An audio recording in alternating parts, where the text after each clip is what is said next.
Dans les temps anciens, il existait un moyen de communication particulier.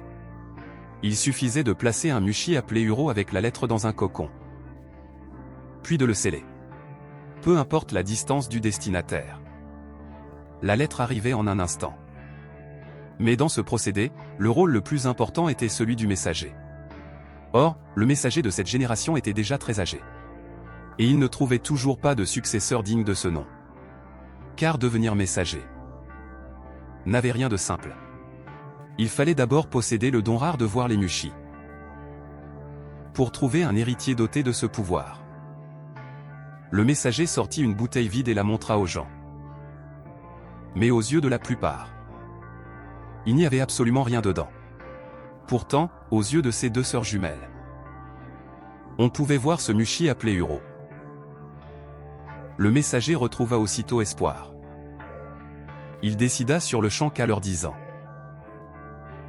l'une d'elles monterait dans la montagne pour reprendre son travail. Mais devenir messager n'était pas une bénédiction, car cela signifiait rester toute sa vie dans la montagne, à mener une existence morne et monotone. Ainsi, jusqu'à leurs 10 ans. Leurs parents ne parvinrent pas à choisir laquelle partirait. Mais, les deux sœurs prirent une décision surprenante. Monter ensemble dans la montagne, et devenir messagères. Ainsi, au moins, elles pourraient se tenir compagnie. Mais à peine arrivées dans la montagne, le messager les avertit. Il ne fallait jamais fermer complètement portes et fenêtres. Il fallait laisser une fente pour rester relié au monde extérieur. Car l'uro apparaissait facilement en pareil lieu. Et s'il trouvait une pièce totalement close, il emporterait tout ce qu'elle contenait. Et ce qui était emporté resterait à jamais dans le vide. Si un tel accident se produisait vraiment, il ne fallait surtout pas rouvrir la pièce scellée. Après leur avoir expliqué ces règles, le messager emmena les deux sœurs dans la forêt et leur apprit à fabriquer ces cocons spéciaux, capables de transmettre les lettres.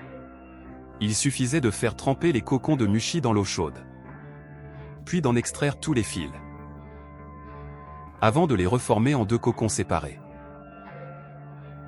Enfin, on enfermait l'uro dans l'un des cocons. Ainsi, l'uro ne pouvait plus se déplacer qu'entre les deux cocons, et le mushi itinérant emportait l'un d'eux. Quand une lettre lui était adressée, le messager